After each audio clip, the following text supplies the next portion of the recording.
ಆಜಿ ಮಸಾಲ. ಎಂತ ಅಡಿಗೆಯ ರುಚಿಯಾಗೋ ರಹಸ್ಯವು 20 ರೂಪಾಯಿ. ಬೆಂಗಳೂರು ಹೊರವಲಯ ಆನೇಕಲ್ ತಾಲೂಕಿನಲ್ಲಿ ಕಟ್ಟಡ ನಿರ್ಮಾಣ ಸಾಮಗ್ರಿಗಳ ಬೆಲೆ ಏರಿಕೆ ಭಾರೀ ಚರ್ಚೆಗೆ ಗ್ರಾಸವಾಗಿದೆ. ಜಲ್ಲಿ, ಎಂಸ್ಯಾಂಡ್, ಪಿಸ್ಯಾಂಡ್ ಹಾಗೂ ವೆಟ್ ಮಿಕ್ಸ್ ಸೇರಿದಂತೆ ಪ್ರಮುಖ ನಿರ್ಮಾಣ ಸಾಮಗ್ರಿಗಳ ಬೆಲೆ ಒಂದೇ ವಾರದಲ್ಲಿ ಹೆಚ್ಚಾಗಿದೆ ಎಂದು ಆರೋಪ ಮಾಡಿ ಆನೇಕಲ್ ತಾಲೂಕು ಲಾರಿ ಮಾಲೀಕರ ಅಸೋಸಿಯೇಷನ್ ಕರಕಲಘಟ್ಟ ಸಮೀಪ ಶಾಂತಿಯುತ ಪ್ರತಿಭಟನೆ ನಡೆಸಿ ಆಕ್ರೋಶ ವ್ಯಕ್ತಪಡಿಸಿದರು. ಇದಕ್ಕೆ ಪ್ರತಿಕ್ರಿಯೆ ನೀಡಿರುವ ಟವೇರಾ ಮೈನ್ಸ್ ಕ್ರಷರ್ ಮಾಲೀಕ ಗೋವಿಂದರಾಜು ಲಾರಿ ಮಾಲೀಕರ ಆರೋಪಗಳನ್ನು ತಳ್ಳಿ ಹಾಕಿದ್ದಾರೆ.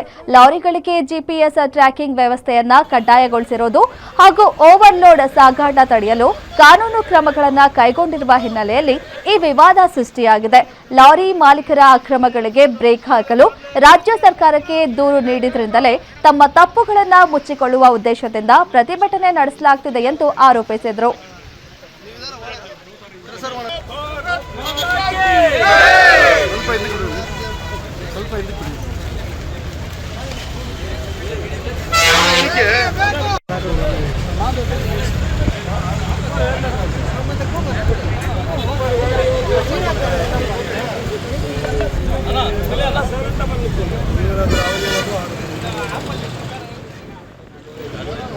ಇವಾಗ ಹೊಸೂರಿಂದ ಜಲ್ಲಿ ಮರಳು ಕೊಡ್ತಾ ಇಲ್ಲ.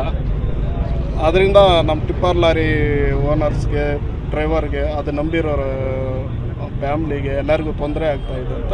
ಯಾಕೆ ಕೊಡ್ತಾ ಇಲ್ಲ? ಕೊಡ್ತಾ ಅದರ್ ಸ್ಟೇಟ್ ಕೊಡೋದು ಬೇಡ ಅಂತ ಬ್ಯಾನ್ ಮಾಡಿದ್ದಾರೆ. 3 ಮಂತ್ಸ್ ಬ್ಯಾನ್ ಮಾಡಿ. ಎಷ್ಟು ದಿನ ಆಯ್ತು ಬ್ಯಾನ್ ಮಾಡಿ? ಒಂದು 5 ದಿವಸ ಆಯಿತು. ಈಗ ಹೆಂಗೆ ಇದೆ ಪರಿಸ್ಥಿತಿ? ಈಗ ಅದನ್ನೇ ನಂಬ್ಕೊಂಡಿರುವಂಥವ್ರು ಲಾರಿ ಮಾಲೀಕರು ಎಲ್ಲ ಲಾರಿ ಮಾಲೀಕರೆಲ್ಲ ಲಾರಿಗಳೆಲ್ಲ ನಿಲ್ಸ್ಕೊಂಡಿದ್ದಾರೆ. ಡ್ರೈವರ್ಸು ಇದ್ದಾರೆ, ಕ್ಲೀನರ್ಸ್ ಇದ್ದಾರೆ, EMI ಕಟ್ಟಬೇಕು, ಇನ್ಶೂರೆನ್ಸ್ ಕಟ್ಟಬೇಕು, ಎಲ್ಲ ಇರ್ತವೆ. ಅದನ್ನ ನಂಬಿ ಸಾಲವನ್ನು ಮಾಡಿರ್ತಾರೆ. ಪರಿಸ್ಥಿತಿ ಹೇಗೆ ಅಂತೇಳಿ ಈಗ ಲಾರಿ ನಿಂತ್ಕೊಂಡ್ಬಿಡ್ತು, ಅದೇ ಜೀವನ. ಈಗ EMI ಸಾಲಗಳು ಮಾಡ್ಕೊಂಡಿರ್ತಾರೆ. ಆ ಕಡೆ ಅದೂ ಇಲ್ಲ, ಬಿಸ್ನೆಸ್ಸು ಇಲ್ಲ. ಏನು ಹೆಂಗೆ ಅಂತ ಪರಿಸ್ಥಿತಿ? ಈಗ ಪರಿಸ್ಥಿತಿ ಅದೇ ನಾವು ಕೇಳ್ತಾ ಇದ್ದೀವಿ. ನಮ್ಮ ಪರಿಸ್ಥಿತಿ ಏನು ಈ ಥರ ಆಗಿದೆ, ಇದಕ್ಕೆ ನೀವು ಏನು